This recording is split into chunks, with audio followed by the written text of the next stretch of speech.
intenta refugiarse a veces en el pasado. Yo estaba el otro día en Gibraltar, me aventuré a ir andando porque mi padre le tenía una predilección especial al Peñón. De cierta forma la historia protestante, claro, estaba unida para él con el Peñón, ya que sabéis que fue el refugio de los protestantes antes del primer momento de libertad, que fue en 1868. La primera iglesia cristiana española se establece en el local de la iglesia metodista, no el actual, otro que hay, y luego se traslada a la iglesia presbiteriana de Escocia, que todavía es el mismo edificio donde se reunieron. Y para él ese oasis de libertad siempre le inspiraba mucho, ¿no? Como desde niño habíamos vivido en Inglaterra, era también bastante anglófilo, y a estar en aquel ambiente colonial le parecía fascinante. Pero claro, eso fue a principios de los años 80. Regresar ahora, 40 años después, es que no reconoces absolutamente nada. Cuando volvéis a un sitio que es especial para vosotros, en el cual habéis tenido experiencias muy fuertes, ¿no? Y volvéis tanto tiempo después, uno tiene una sensación extraña, ¿verdad? Es el mismo sitio, tiene el mismo nombre, aparentemente son las mismas calles, pero es que no hay nada, absolutamente nada, que te recuerde lo que tú viviste y experimentaste allí. Está todo en tu cabeza, está en tu mente, son tus recuerdos, es eso. Y aunque intentas relacionarlo con la realidad que hay alrededor, nada parece sugerirlo. Todo ha sido hecho diferente y distinto. Así vivimos en este mundo y en esta vida, como enajenados y extranjeros de nosotros mismos. En cierto sentido, este es nuestro mundo, es al que pertenecemos, es esta la vida que sabemos y no conocemos otra más, ¿no? Pero al mismo tiempo tenemos esa sensación extraña, ¿no? De que lo mejor ya ha pasado, la nostalgia de un paraíso perdido, ¿no? Que ni siquiera hemos conocido y en el cual hemos estado, pero que de alguna manera está en la mente de cada generación, ¿no? El regresar utópicamente a ese sueño, ¿no? Y también la experiencia evidente de que algo va mal, de que nada es como debiera ser, que nada funciona realmente en este mundo, que todo es un desastre, ¿no? Y esta realidad intentamos convivir con ella a lo largo de los años y te preguntas qué es lo que hay que aguardar y esperar. Y tengo la satisfacción de compartir con vosotros las últimas palabras de este maravilloso capítulo de Romanos 8 al final de estas conferencias. Vamos a leer a partir del verso en que nos habla de la realidad de esta aflicción presente, el versículo que lleva el número 18. Dice así el apóstol: tengo por cierto que las aflicciones del tiempo presente no son comparables con la gloria venidera, que en nosotros ha de manifestarse. Porque el anhelo ardiente de la creación es aguardar la manifestación de los hijos de Dios. Porque la creación fue sujetada a vanidad, no por su propia voluntad, sino por causa del que la sujetó en esperanza. Porque también la creación misma será libertada de la esclavitud de corrupción a la libertad gloriosa de los hijos de Dios. Porque sabemos que toda la creación gime a una, y a una está con dolores de parto, hasta ahora. Y no solo ella, sino que también nosotros mismos, que tenemos las primicias del Espíritu, nosotros también gemimos dentro de nosotros mismos, esperando la adopción de la redención de nuestro cuerpo, porque en esperanza fuimos salvos. Pero la esperanza que se ve no es esperanza, porque lo que alguno ve, hay que esperarlo. Y de igual manera el Espíritu nos ayuda en nuestra debilidad. Pues ¿qué hemos de pedir? Como conviene no lo sabemos. Pero el Espíritu mismo intercede por nosotros con gemidos indecibles. Mas el que escudriña los corazones sabe cuál es la intención del Espíritu, porque conforme a la voluntad de Dios intercede por los santos. Y sabemos, lo dejamos aquí en este verso 28, que a los que aman a Dios todas las cosas les ayudan a bien. Esto es, a los que conforme a su propósito son llamados. Hasta aquí la palabra de Dios. Lo que vemos que podemos esperar incluso como cristianos en la vida, la Biblia no nos deja hacernos ilusiones. Cuando se dice que este mundo es un valle de lágrimas, se está reflejando en cierta forma lo que aquí acabamos de leer en este pasaje. la realidad de que es la aflicción, el dolor y la tribulación. Por lo tanto, un cristianismo que niega esto, que vive en la ilusión falsa de que se puede vivir en el espíritu libre de ese gemido, de esa tribulación y ese dolor, sencillamente está engañándose a sí mismo. No corresponde a nada de lo que Dios nos ha prometido aquí y ahora, en este momento, lo que podemos aguardar y esperar. Lo que nos dice aquí el apóstol es que no es comparable esto que ahora vivimos con lo que ha de venir. Recuerdo un pastor que entrevistaba a un joven creyente y la mente de todos que le conocían sabían que había pasado gran parte de su infancia en el hospital. Era alguien que realmente la vida no había sido nada fácil para él. Había vivido una enfermedad desde el principio de su vida que había amargado su vida, ¿no?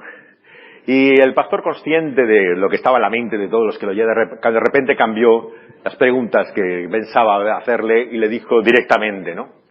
¿No crees que Dios no ha sido justo contigo?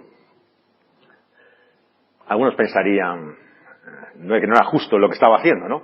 Colocarle de esta forma, ¿no? Delante de todas las personas ante lo que era la realidad de su vida. Pero la respuesta del muchacho me pareció maravillosa. El muchacho dijo, no creo que sea justo, no creo que sea injusto, pero desde luego tiene toda la eternidad para compensarme, dijo el chico. Y me pareció que en esa respuesta del adolescente estaba encerrado todo el corazón de lo que aquí nos habla. Sencillamente no es comparable. Por mucho que haya sido el sufrimiento, la aflicción, ante esa realidad eterna que aquí leemos. Una realidad que es esa gloria venidera, que en nosotros mismos ha de manifestarse. Vivimos en un tiempo de conciencia ecológica y leímos estas palabras siempre a la luz de cuál es el estado de la creación, de la naturaleza hoy en día. Pero tantas veces, ¿verdad?, la gente se preocupa tanto por el mundo que les rodea, pero no ve el problema en sí mismos. Parece como si lo único que estuviera roto y estropeado fuera el mundo, cuando ellos mismos nos están diciendo que es a causa de nosotros, es por nuestra responsabilidad que la creación y la naturaleza está como está. Por eso es tan importante entender que Dios ha dejado ese testimonio, ¿no?, de que nuestra vida está rota y estropeada. Pero también ha puesto ese anhelo ardiente, dice aquí, en aguardar la manifestación de los hijos de Dios. La expresión en griego, como se suele comentar, es como el que se pone de puntillas, el que otea en la distancia. Es la expectativa del que espera algo con mucho interés por lo que ha de venir. Sabéis que el tiempo no pasa más lento que cuando uno está esperando. Cuando no esperas, realmente no te das cuenta a veces, ¿no?, de lo que es el tiempo. Pero cuando estás aguardando algo en el momento, que venga algo, que llegue ese momento, que aparezca esa persona, que llegue esto que estás esperando, en ese momento hay una expectativa máxima, ¿no? Y cada segundo, ¿no?, parece una eternidad. El tiempo corre como mucho más despacio, miras el reloj constantemente. De eso es de lo que está hablando aquí, del anhelo ardiente, intenso, ¿no?, de la creación misma, como si ella misma se pusiera de puntillas y oteara en la distancia, en el horizonte, ¿el qué? La manifestación de los hijos de Dios. Muchas veces nos hacemos la ilusión de pensar que es evidente quién es un hijo de Dios. Pero claro, cuando tú sales a la calle y miras a la gente, no las ves con un halo sobre la cabeza que dice, este va a la gloria. No, este no, ese sí va. Y distingues claramente quiénes son los hijos de Dios, ¿no?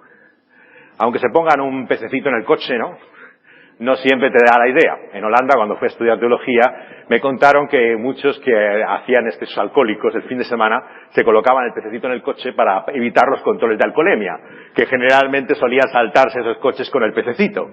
Realmente no es una convicción profunda, ni mucho menos el llevar ninguna manifestación evidente y visible, ¿no?, de tu cristianismo. Pero generalmente no nos hagamos ilusiones, ¿no? Realmente no somos tan diferentes como nos parece que somos. A nosotros nos parece evidente que nadie puede confundirse, pero sin embargo pregúntaselo al vecino del quinto, ¿no?, o al que tienes más a tu lado, si realmente le parece que eres tan diferente a como es él. La realidad es que todavía no se ha manifestado, no se ve tan claramente como nosotros quisiéramos quiénes son hijos de Dios, ¿no? Es por eso que podemos engañarnos. Hay que tener mucho cuidado, como dice Jesús, ¿no? Con juzgar antes de tiempo. La parábola del trigo y la cizaña, ¿no? Que tan pocos olvidan. Basta leer las redes sociales y enseguida todo el mundo está juzgando quién es cristiano, quién no es.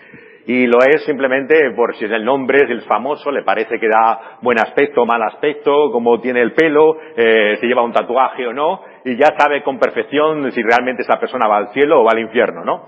Claro, este atrevimiento que tienen no tiene nada de santo, todo lo contrario, ¿no?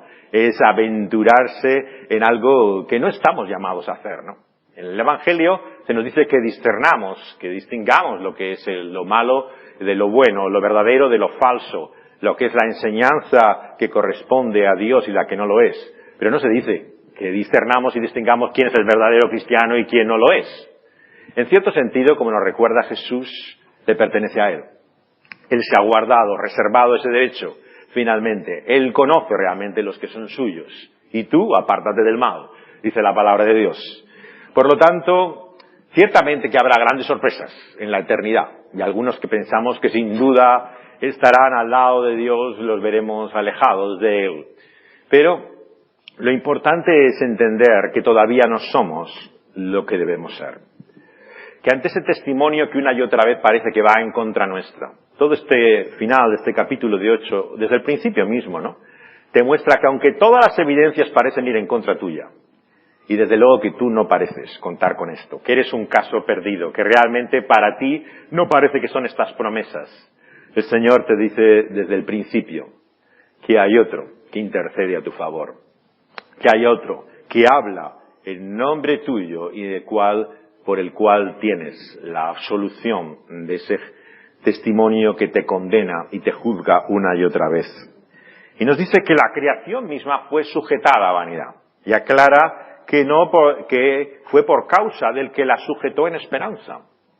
O sea que hubiera como un propósito de Dios para este tiempo. Un tiempo en el cual todavía la vida y la realidad está rota y estropeada, y lejos de ser un contratiempo, una adversidad para Dios, estuviera realmente en su plan, ¿no? El hecho de que tuviéramos la constancia que tenemos, ¿no? De que las cosas están mal. Por eso debemos acercarnos a esa realidad con la idea de que Dios es Señor, soberano, tiene control de todas las cosas, pero nos ha dejado también un testimonio de quién es Él, que no es evidente de la realidad creada, la naturaleza. Este fue el conflicto de la Reforma, claro. ¿De qué hablan las 95 tesis? Sino es de que por la creación, la naturaleza e incluso la providencia no podemos conocer a Dios, decían los reformadores.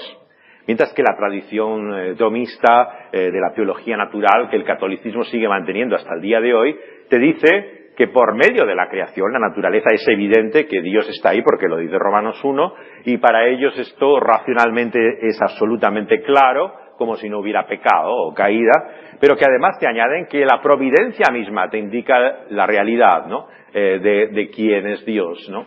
Y de cómo Él obra. Thornton Wilder, que era el novelista preferido de JFK, de Kennedy, él tenía un libro que no es el más famoso de él, se llama El puente de San Luis Rey.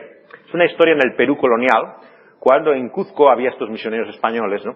Y había todo un puente que cruzaba toda una enorme cima, ¿no? Y el misionero franciscano, el protagonista de esta historia, va a cruzar ese puente que cuelga sobre el abismo, y el puente se viene abajo totalmente, y la gente que estaba cruzando pierde su vida de una forma terrible. Y entonces el misionero español franciscano se queda intrigado. ¿Por qué ellos han muerto y yo que iba a entrar en el puente no? ¿Cuál es la diferencia?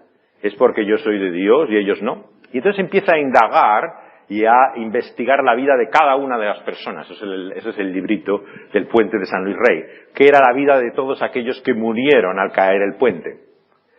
Y la conclusión de la historia, que le hacen un proceso inquisitorial, ¿no? Por atreverse a intentar indagar en la realidad de lo secreto del decreto eterno de Dios, ¿no? Es que no vio evidencias, ¿no? No vio señales en la vida de aquellas personas que indicara que este era el momento, que esta era la ocasión en que tenían que morir, que esta era la hora que Dios había elegido, ¿no? Y lo que muestra es la perplejidad, ¿no? Del autor, de Thornton Wilder, y de todos nosotros de la vida misma, ¿no? ¿Por qué pasan las cosas que pasan? ¿Y por qué ahora y no antes, no? Y la Reforma lo que hizo simplemente es mostrar que no es suficiente el testimonio de la providencia como el testimonio de la creación y naturaleza para conocer a Dios y su propósito. Necesitamos este libro, claro, la Biblia. De ahí la importancia que tuvo la Escritura a partir de la Reforma en la Iglesia protestante. La idea de que Dios se ha revelado de una forma especialmente que no encontramos en la naturaleza o en la providencia. La creación misma nos dice, por ese testimonio, que está así sujeta a vanidad, será libertada. Libertada, dice, libertada de la esclavitud, de la corrupción. Es el mensaje de redención. Y será libertada a la libertad gloriosa de los hijos de Dios, dice el versículo 21, ¿no? Lo que caracteriza, por lo tanto, esa salvación eterna de Dios es verse finalmente libre de todo aquello que nos sujeta y nos domina. ¿Por qué nos cuesta tanto romper con los malos hábitos, con los vicios, con las malas costumbres que tenemos? Porque tenemos una relación que no es simplemente de preferencia, ¿no?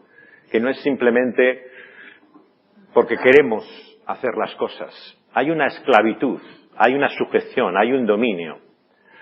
La idolatría, por lo tanto, tiene tal fuerza en nosotros que lo que hacemos que se convierta muchas veces en el centro en el que gira nuestra vida, no es solamente que estamos sujetos o dominados por ello, es que lo acabamos amando. Hay un afecto, una predilección, que es lo que hace que uno no pueda romper fácilmente con aquello que tantas veces su vida destruye. Vemos que sí, las personas se hacen la ilusión, y uno de los efectos que tiene también esa esclavitud es que te ciega. Sabéis lo que ocurre con los alcohólicos, ¿no? Con mucha gente que tiene adicción a sustancias. Yo no tengo ningún tipo de adicción a esto. Yo cuando quiero lo dejo, ¿eh? Esto lo hago hoy, pero mañana puedo dejarlo. O sea, ellos mismos se creen realmente, están tan ciegos que realmente no ven la realidad de la esclavitud que tienen. Esa ceguera que hay en nosotros es el efecto de esa esclavitud. Y eso es lo que nos da compasión también por las personas. Fijaos que el mensaje del Evangelio, lejos de llevarnos a juzgar al otro, simplemente a condenarlo y decir, mira, tú impenitente, que no te arrepientes, que vas destinado al infierno, lo que te da es la misericordia, ¿no? De entender que está sujeto, esclavizado, que está realmente bajo el dominio y el poder de algo que él no puede controlar o sujetar. Y es por eso que debiéramos tener compasión por aquellos que el mundo no tiene compasión. Y un cristianismo que no es compasivo es realmente repulsivo. Es como la negación misma de lo que es. Nosotros seríamos los primeros que tendríamos que tener misericordia por aquellos que el mundo no tiene misericordia. Porque están esclavos, están sujetos y dominados. Y fijaos que esto se extiende incluso aquí a la realidad que el Hijo de Dios vive. Porque no nos hagamos ilusiones.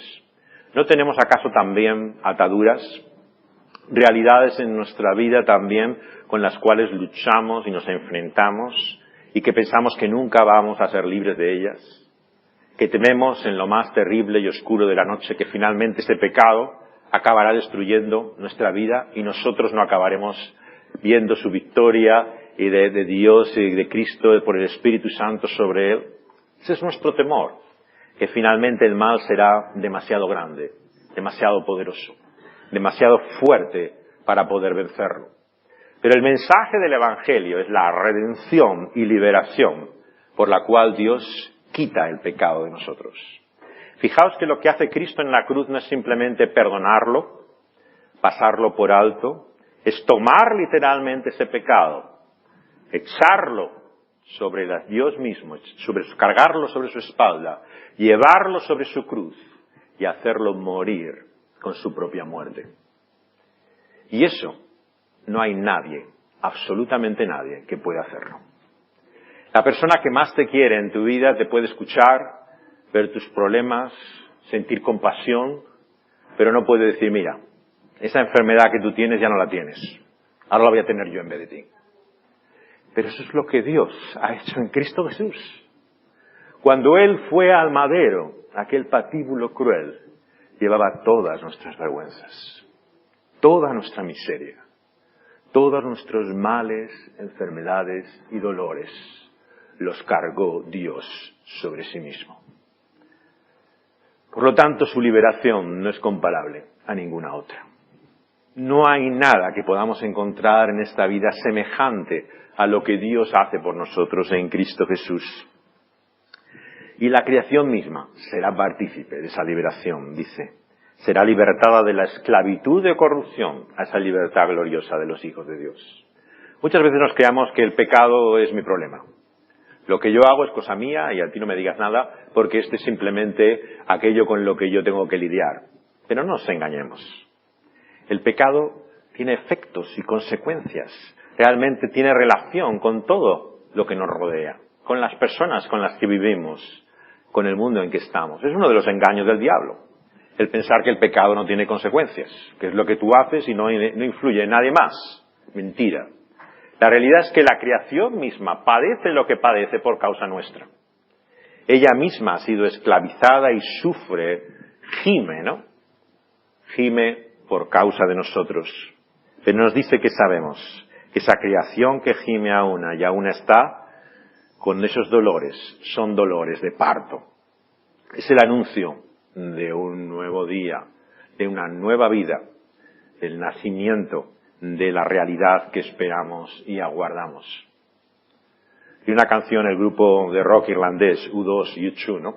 Inspirada en estas palabras. Estos son adolescentes que en Dublín tuvieron contacto con una comunidad evangélica que había entre jóvenes en aquel entonces. Y desde entonces siempre hay algunas referencias en sus canciones, ¿no?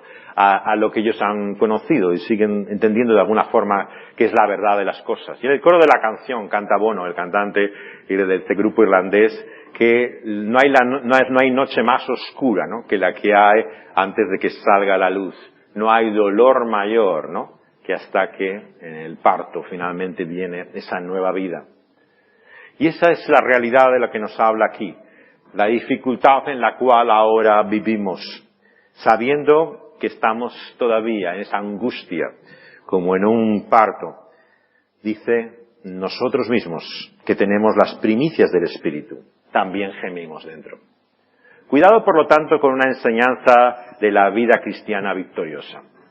Tienes el Espíritu de Dios y realmente tienes la victoria de Dios. ¿Cuántos creyentes se saludan así, no? ¿Cómo estás? De victoria en victoria. Hay este triunfalismo, ¿no? Extraordinario en el mundo evangélico hoy en día, que no tiene sus raíces, ¿no? El siglo XIX y toda esta enseñanza de santidad, pero que tiene muy poco de realismo bíblico. No tiene nada que ver con lo que la Escritura nos enseña, ¿no? Lo que nos dice es que nosotros que tenemos el Espíritu, la vida en el Espíritu, también gemimos. Y por lo tanto, es una absoluta necedad, ¿no?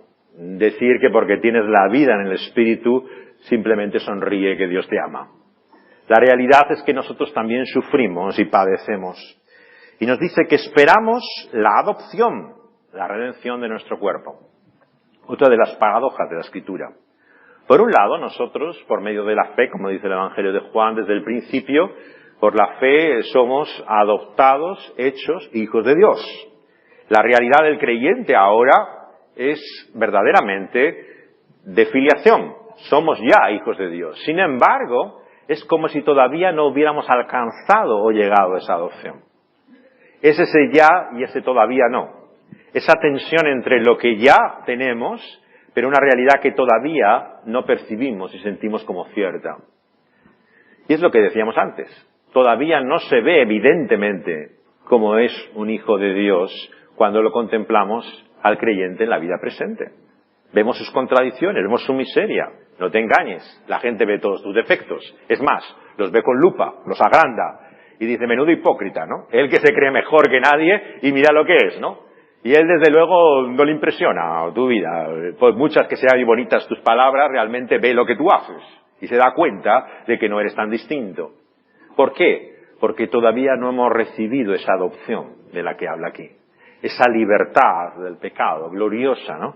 Que pertenece a los hijos de Dios. Pero sin embargo, en esa esperanza vivimos, y en esa esperanza somos salvos.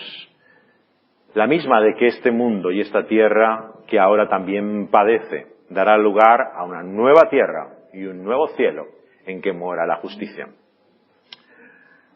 Hay tantas profecías, ¿no?, en el Antiguo Testamento sobre esa nueva tierra, ¿no? Y muchas veces la escatología evangélica actúa bastante caprichosamente con esto. Cuando quiere lo espiritualiza, ¿no? Cuando quiere lo toma literalmente, actúa de alguna forma bastante arbitraria con el texto bíblico. Y se habla de una realidad natural. Se hablan de árboles, de montes, ¿no?, de animales que habrá en esa realidad, ¿no?, de cómo el león y el cordero yacerán en uno al lado de otro. Sí, ya sé que dice Woody Allen, que desde luego el cordero no dormirá mucho aquella noche. Pero la realidad es que lo que anuncia, ¿no?, es algo que todavía no conocemos. Y evidentemente que se trata de una vida que todavía no podemos observar en la naturaleza, ¿no? Lo que Dios ha prometido y que todavía nuestros ojos no han visto. Pero escuchamos y creemos. ¿En cómo? En esperanza. Y la esperanza, como dijimos al principio en Hebreos, son realidades que todavía no vemos, que aguardamos, que esperamos, pero que creemos y confiamos en la verdad de ellas. Y en esa esperanza somos salvos. No hay verdaderamente fe ni salvación si no existe esa esperanza en el centro. Y dice que es una esperanza que no vemos, pero que aguardamos lo que no vemos. Y acaba concluyendo nuestro texto, y con ello quiero terminar también con la obra del Espíritu. ¿Qué es entonces lo que podemos ahora aguardar, esperar en este tiempo de Dios cuando todavía no hemos alcanzado esas promesas que nos ha dado? Nos dice que en este tiempo, de igual manera, al mismo tiempo que esto es una realidad, el Espíritu nos ayuda en nuestra debilidad. Pues lo que hemos de pedir, como conviene, no lo sabemos, pero el Espíritu mismo intercede por nosotros con gemidos indecibles, porque escudriña los corazones. Sabe cuál es la intención conforme a la voluntad de Dios y así intercede por los santos. Si decíamos el otro día que vivimos gracias a la intercesión de Cristo, ahora nos dice Pablo también que vivimos gracias a la intercesión del Espíritu. Es como cuando alguien, habéis tenido esta ocasión, claro, muchas veces está en un grupo, estáis hablando en una conversación, una tertulia informal, y hay personas pues que no logran expresar a veces lo que quieren decir, ¿no? Lo tienen muy claro en su mente, pero luego la manera en que hablan resulta muy confusa, ¿no? Y la gente interpreta, entiende algo equivocadamente. Empieza a sacar algo de lo que dice, no es eso lo que está queriendo decir, y se convierte todo en una completa confusión, ¿no? Verbal. Y entonces surge una persona y dice, no, yo creo que lo que le está diciendo es esto. Bueno, esto es lo que está diciendo aquí. El Espíritu es el que dice a nuestro Dios, no, es que esto es lo que hay en el corazón de esa persona. Lo que tú no puedes expresar con palabras. Aquellos que hemos conocido la enfermedad de alguna manera y sabéis lo que es el dolor, ¿no? Sabéis que hay momentos en que uno no puede ni orar. O sea, realmente es que no tiene la mente o la cabeza para poder expresar siquiera nada coherentemente. Pero la palabra de Dios nos dice que el Espíritu de Dios conoce las entrañas, escudriña, sabe lo que hay dentro de nosotros. Es como la madre que interpreta el gemido del bebé y sabe perfectamente lo que le pasa, aunque para ti sea un lloro como cualquier otro. Como los que saben de motores, ¿no? Y abren el coche y cuando no eran todo electrónico, ¿no? Podían interpretar claramente de dónde venía el sonido, lo que ocurría, ¿no? Es así como escudriña, interpreta la realidad de lo que somos, con gemidos indecibles, irracionales, que no se pueden entender su lenguaje, que se expresan de otra manera. Así el Espíritu intercede por nosotros, conociendo la voluntad de Dios como nosotros la conocemos. Porque ¿con qué frecuencia nos confundimos, no? Hay personas que piensan, claro, que la voluntad de Dios es lo que ellos quieren, ¿no? Cuando algo les conviene, pues claro, esto es la voluntad del Señor. Pero hay gente que está retorcida que piensa lo contrario. O sea, todo lo contrario a lo que quiera ella, para lo que tenga capacidad y a lo que parezca absolutamente destinado, eso es lo que Dios le llama. Si realmente no puede vivir en un lugar lleno de incomodidades, Dios le manda al más recóndito lugar de este planeta para hacer su misión, ¿no? Si realmente no tiene capacidad apenas para expresarse, Dios le llama a subir al púlpito y predicar, ¿no? Si realmente no tienen una habilidad evidente, parece como que Dios siempre les está pidiendo lo contrario a lo que ellos pudieran o quisieran hacer, ¿no? La realidad es que no conocemos la voluntad de Dios como quisiéramos. Sabemos lo que es la voluntad de Dios en otro sentido. Sabemos la voluntad de salvación. Dios se ha propuesto salvarnos en Cristo Jesús y sobre esa voluntad tenemos certeza, confianza, seguridad. Sabemos la voluntad moral de Dios, ¿no? Su ley, sus mandamientos, la conducta que Él espera de nosotros, ¿no? Pero lo que se refiere realmente a las circunstancias muchas veces de nuestra vida, ¿no? Con quién estamos, en qué lugar, qué hacemos. No podemos decir con certeza, esta es la voluntad de Dios. Es mi interpretación, y generalmente retrospectiva. A posteriori uno dice, bueno, yo creo que era la voluntad de Dios que hiciera esto, ¿no? Pero ni siquiera tiene seguridad de ello. ¿Quién sabe? A este lado de la eternidad, si realmente todavía nos confundiremos hasta el final. Y hasta el último momento nos preguntaremos por qué, ¿no? El porqué de las cosas. Pero al otro lado está la respuesta. En aquel Dios que sabe lo que hace, que conoce. Y por eso acaba con estas tremendas palabras memorizadas por tantos creyentes, ¿no? Y que han sido de tanto consuelo en la vida.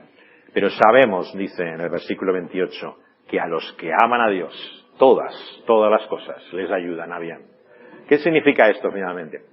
Bueno, no significa que todo sea bueno para el creyente. Claro, yo me acuerdo de un libro que leí hace años, creo que era de los 80 o algo así, El poder de la alabanza, que era de un militar norteamericano, ¿no? Que había escrito cómo todo lo que le pasaba en la vida había descubierto que era de ayuda para él, ¿no?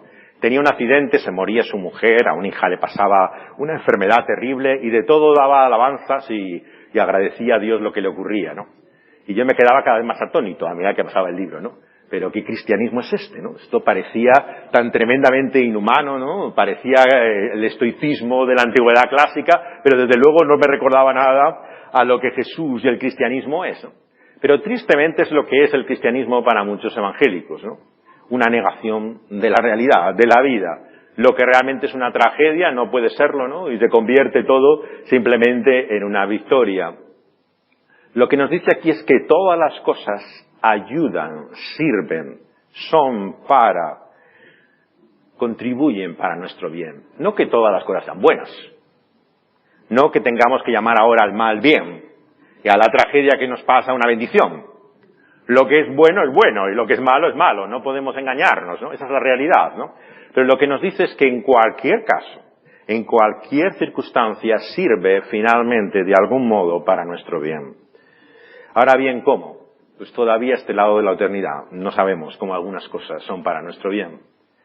Pero quién sabe, sin duda habrá muchas sorpresas y descubriremos que esa enfermedad que hemos tenido que padecer, que ese mal que hemos tenido que vivir, esa paciencia que hemos tenido que ejercitar, lejos de ser nuestro enemigo, aquello que impedía poder servir a Dios como quisiéramos, poder vivir la vida que nos hubiera gustado, quién sabe. Si al otro lado de la eternidad sabremos que es precisamente por estas cosas que estamos allí, con Dios y en su presencia. Que Él nos ha traído precisamente por medio de aquello que considerábamos que era nuestro problema, nuestra dificultad, aquello que nos impedía servir a Dios. Sabemos tan poco, conocemos realmente tan parcialmente lo que es la vida y lo que es el propósito de Dios, que debemos confiar en Dios. Y por eso apela aquí a los que aman a Dios. ¿Habéis fijado en esto, no? Como esa conclusión maravillosa de Efesios, ¿no? Cuando acaba el apóstol en esa dosología y bendición final, ¿no? Los que aman al Señor Jesucristo. El amor cubre muchos males. El amor cubre muchos defectos. El amor, vemos, como se ha recordado tantas veces en esta conferencia, ¿no? Vemos que es tan importante, ¿no? Que vemos que es lo que Dios espera de nosotros, fundamentalmente, no es que sepamos, entendamos, conocemos, comprendamos cuál es su propósito. El creyente no es el que puede explicar a Dios y dar razón de Él. Seamos claros, no somos los que tenemos las respuestas a cualquier problema, que echas la interrogante de la máquina y te sale la solución. Eso no es el cristianismo. El cristianismo no es tener la solución, la respuesta, poder dar razón de lo que Dios hace, defenderle del mal, la llamada teodicea, el poder justificar a Dios. ¿Cómo ha permitido que haya mal en el mundo? No, es que te puedo explicar por qué, ¿no? Y le das razón de por qué Dios permite tantas cosas terribles que hay en el mundo. La fe no es eso. La fe es amar a Dios, aunque no entiendas ni comprendas. Es como cuando quieres a personas y no entiendes lo que hacen. Seguramente que todos habéis tenido esa triste experiencia, ¿no? Personas que amas, ¿no? Pero que no acabas de comprender por qué hacen las cosas que hacen. parece que lo fastidian todo, o sea, que siempre están como a destiempo, a contratiempo, como arruinando y destruyendo sus vidas, pero las quieres. Las amas y ese amor es como mayor que todos sus fracasos, todos sus desastres y defectos, ¿no? Es el amor que uno tiene generalmente por los hijos, por ejemplo, ¿no? Que tantas veces, ¿no? Te causan tantos dolores de cabeza, ¿no? Pero son tus hijos, los amas. No porque entiendas lo que hacen, sino porque el amor es mayor realmente y más fuerte que ninguna otra cosa. Acaba nuestro texto, si leyéramos en Romanos 8, diciendo que el amor vencerá. Nada nos podrá separar del amor de Dios. Ni la vida, ni la muerte, ni la salud, ni la enfermedad, ni tribulaciones, padecimientos. Nada de lo que ahora nos parece que es el obstáculo y impedimento podrá con el amor de Dios. Y nos dice así que conforme a ese propósito somos llamados. Por lo tanto, Dios nos convoca y nos llama también, no solamente una vez en nuestra vida, cuando hemos sido convertidos y hemos llegado a conocer el Evangelio. Si te esfuerzas, si te paras un momento, puedes aún percibir su voz, llamándote, de una forma perseverante, tenaz, continua en toda tu vida. Como decía Luis, el famoso converso, profesor de Oxford, él te susurra en el placer, en momentos de felicidad, ¿te acuerdas? Ese Dios del cual recibes todas las cosas. Y otros momentos te habla, pero cuando te grita muchas veces, ¿no? Es en las experiencias del dolor, ¿no? Del sufrimiento, que te das cuenta que Dios está ahí y lo que es realmente la vida.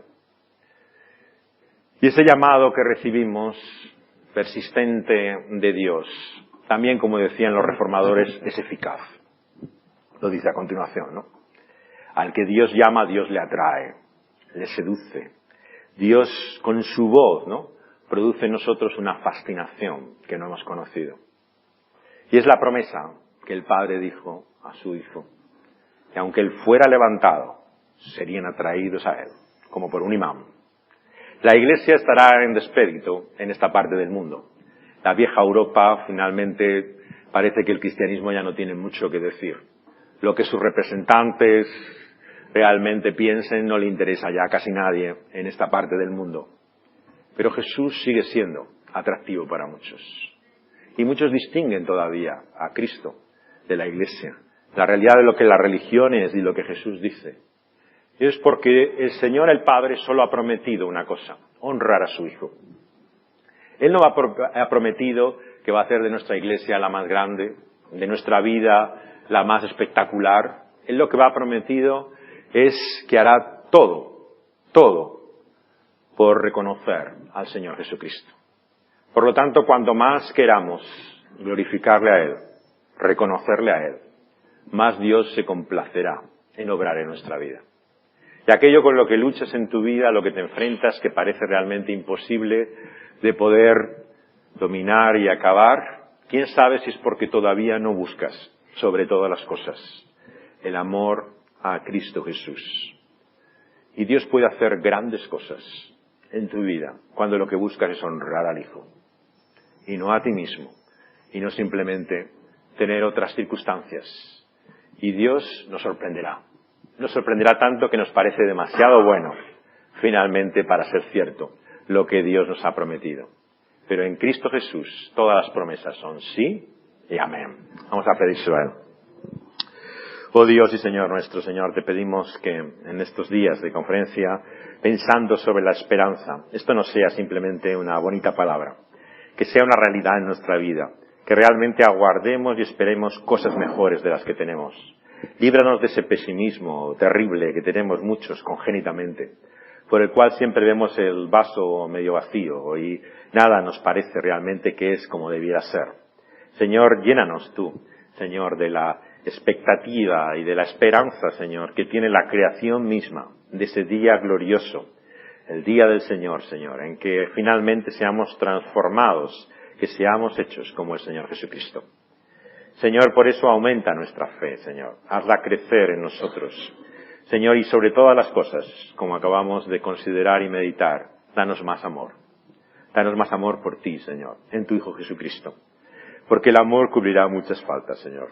y por el amor también a tu Hijo. Veremos que tú eres capaz de utilizar nuestras vidas, Señor, de usarnos de formas que no podemos ni siquiera ahora poder imaginar y suponer, Señor, que tú puedes hacer por medio de nosotros.